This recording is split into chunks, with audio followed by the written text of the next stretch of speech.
Hey folks, Matt Sharp here with another Pacific Angler Friday Fishing Report. We're filming for October 23rd. So if it's nowhere near October 23rd, click up here. This is a link to all the Friday Fishing Reports, and we do it every week, so I should have something more up to date for you. This week's a big one. We're gonna go over chum numbers because the mid-season reports have come back and it looks like the chum numbers are gonna be average, if not above average, which is excellent compared to the last handful of years. So we're gonna look at the numbers, how they compare on the Albion, as well as how they're going to affect the fisheries that we're looking at, because we are in prime time of salmon in general across the lower mainland. And we've got reports on the Stave where the chum have shown up in force. We've got reports on the Harrison where they're there, the water is high, but we expect that water to drop soon. And we've got reports of them on the Vedder, which is still fishing well, even though it's at the end of its prime time. We still should have some good fishing up that way for coho, chinook, and chum when it comes to that fishery. Also, we're gonna look at the Squamish because the fishing has been good. There is a caveat there because there have been some bears. We want people to go in safe and prepared and smart, but the fishing has been excellent and we are gonna see the water levels dropping substantially this weekend, which is what we need to see for that main river to kick in. I'm gonna show you guys some tricks on how you can gauge that when it comes to looking at water levels as well as looking at clarity on the graphs, but it's definitely go time and we'll talk about that in the back end of the report. Also, I neglected you guys on a interior report last week, but we've got a good one this week in the written version of the report, where Jay has been going back and forth with a bunch of the guys, going back and forth with Brian, a bunch of his friends who really understand lake fishing, and looking at temperatures. And there's a couple maybe misconceptions when it comes to things getting cold that we didn't maybe understand. Some stuff when we're looking at algae and how that algae breaks down and what temperatures you want to look for the best fishing. And it's actually colder than you'd think, as long as the temperatures aren't plummeting or moving really dramatically. I'm going to walk you guys through a little bit of that, but I'm also going to leave links to that in the description below in the written version of the blog so Jason can go over it. Last but not least, in the written version of the blog, for all you saltwater anglers, Jay's got a couple little tricks for winter fishing. It's coming, something to start thinking about, and he's sharing a couple secrets with us, some basic stuff for you guys if you guys are thinking about doing winter chinook fishing in the next 3 to 4 months, which can be excellent and is definitely worth looking at. All right, guys, as always, you want to see more reports like this, click that like button, hit the sub button. Let's get into her.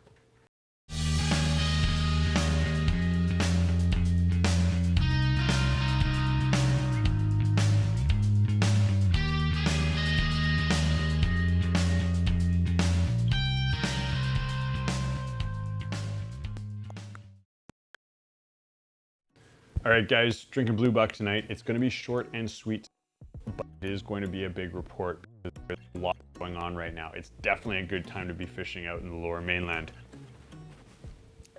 We're going to kick it off and we're going to take a peek at weather first because it's an interesting weather.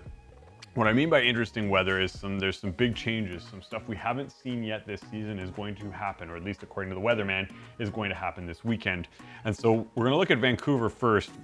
There's not much going on there. We're gonna see a little bit of rain as you guys are watching this, 10 to 15. Nothing I'm worried about for dirty rivers. Maybe a little bit of color, which we'll take right now, but nothing should blow out if this comes as predicted. But the temperatures is where we're looking. Saturday -1, Sunday 1. But it's not really a big deal on the Vancouver side of things. But when we throw it out to Squamish, this is where it gets interesting.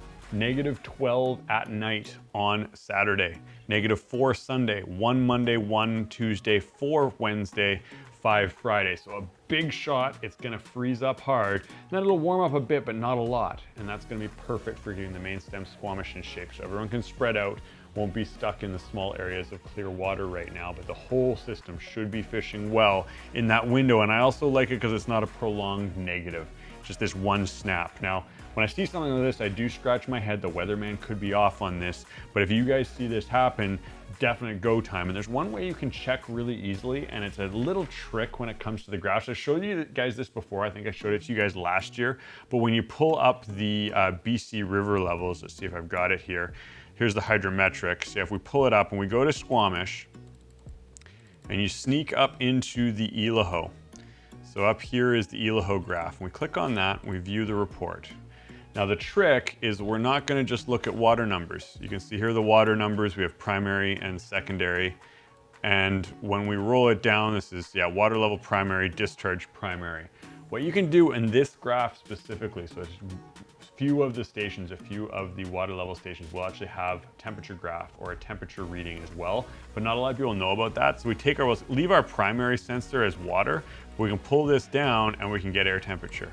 So this is gonna tell us what's happening. So we're just gonna apply these settings and boom. And now we get this green, and this green is the air temperature. And you can see it is plummeting. I'll show it up here so you guys can get a clear picture of it, but it is dropping like a rock, and that's exactly what we want to see. If this continues, you're going to see the river clear up.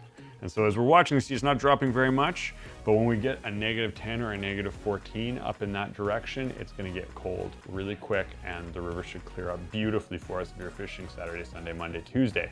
That said, you guys are going to need gloves on the weekend if you're going out there for that morning, and definitely going to be cold, so make sure you're prepared for very cool mornings, maybe some frost, definitely some frost, maybe some ice on the roads, so be safe. Now, when we roll it out to Chilliwack, those boys aren't getting hit quite as hard on the weather front, but they're seeing similar cold trend. Let's pull it up here. Yeah, they're getting -3 on Saturday at night, and sun with a little bit of rain, 10 millimeters Friday as you guys are watching this. Thumbs up, go time. Now, if we see a week of extremely cold weather, we're going to be starting complaining on the other side of things with clear water and low water conditions. But right now, this is the tipping point. Definitely worth going. Head out to all of our systems. Now, the other one to consider is the Harrison, and it's been really high. The reports I've got from the boys with boats have been excellent. Lots of chum, waves of chum coming through. Sterling was out. I think Taylor was out as well. Lots of chum and a few coho that they've been finding. But the water's been high to move around for the guys stuck on shore. This cold weather should drop that water level down, and it should be excellent fishing for you guys if you want to go for a hike on the Harrison area. Same said for the stave, it's going to be good that direction. Alex has another warning on snagging though, and it's something that's kind of getting us annoyed. We've said it for decades. It's something that you guys should not be doing. And I know everyone that watches this report isn't that guy. But Alex talks about how it's sort of important that we educate those people that are that guy. And it's definitely something to hold yourself back from. If you feel the urge, like you've got to tick bottom through an area of fish just to get a tug, fight that urge. We all may have had it. I've had thoughts of it when I've been frustrated at fish, but I've held myself back from reverting to purposely snagging fish. So fight that urge. It has become a problem on the stave, and definitely have to release all fish that have been snagged. It just keeps us from doing that practice. So if you guys want to hear Alex rant, links down in the description to the written version of the report. He goes at it pretty good. All right, what else have I got for you guys? Test fisheries, so chum. So the chum are looking good. It's actually pretty optimistic. The government did their mid-season assessment, and I'll leave links down in the description if you guys want to get into the nitty-gritty of 50% points and where they expect things to be and how those numbers break out. But in layman's terms, they're looking at between 800 to 1.2 million fish, maybe even a little bit more than that, and with 800,000 being the average. And so it looks like we're gonna have an above average year. Now we do have to couple that with the fact that last year was a super below average year and probably brought the whole average down a little bit. But it's way better news. And when we pull up the Albion test fishery, you can see it clear as day. I was looking at this earlier. This is it. It links down in the description if you guys really want to geek out. This is a test fishery done by Albion on the Fraser River. It's been happening for, I want to say 60 years. A few of the different fisheries are different net sizes, different stuff. If you guys want to geek out on that, just Google search Albion test fishery. There's some cool stuff there. But ultimately what we're seeing, this is 2019, and you can see we roll it back to September 2nd, and there were a couple chum, where are we here, chum. Yeah, there was basically no real chum being hooked until the 16th. Even then, we weren't getting good numbers until sort of the 28th of September. And there was never really a number over, the highest number here is 80.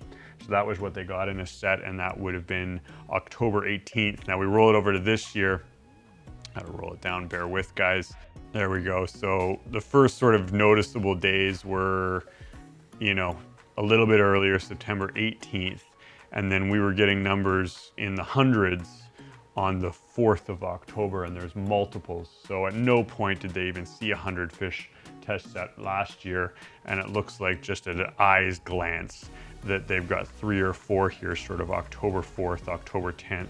which makes sense that they're showing up sort of 3 to 4 days later, those heavy numbers. And the peak migration for the chum historically has been about the 20th, so like early this week. So the masses of fish should be showing up right now, and that's sort of reflected in the reports we're getting. So that's good news. Go out and enjoy it. Do it respectfully. This still isn't a high number, and every fish is valuable so that they can get back, spawn, do their thing in the areas where they are doing the spawning, and so that we don't have a year like last year again. All right, last but not least, I said I'd talk about interior lake fishing because it is prime time for that fishery as well, but not a lot of people are thinking that. Why? Because it's darn cold. This hilarious picture was sent in of the first snowfall, but the fishing was also good for this gentleman. And it's interesting. I was talking to Brian. Brian sent me a couple emails. Jay's been talking to Brian about issues with algae, and actually where the temperature of the water has to drop for algae to come out of the water, and a very intricate, complicated system of heat, low oxygen, but also that algae making things a challenge for fishing and the fish. When the temperature hits a certain degree, and it's actually colder than I expected, when that temperature hits, the big fish, the real trophy fish, really turn on. And a lot of the hardcore guys aren't even thinking about starting till about now, when things are getting darn cold. And that was interesting for me because I always thought it was a little bit earlier. I've had excellent fishing in the fall, but I've never sort of pushed the envelope into November. And from what I'm hearing, it's actually worth looking at right now. Get out lake fishing. So Jason's got more details in the written version of the report. He took it over this week, so you definitely want to check that out. He's also got some good pictures to share for you. All right, guys, that's everything I've got for you this week. I'll put some fly tying videos up for you guys here because I kind of neglected you guys on that this week.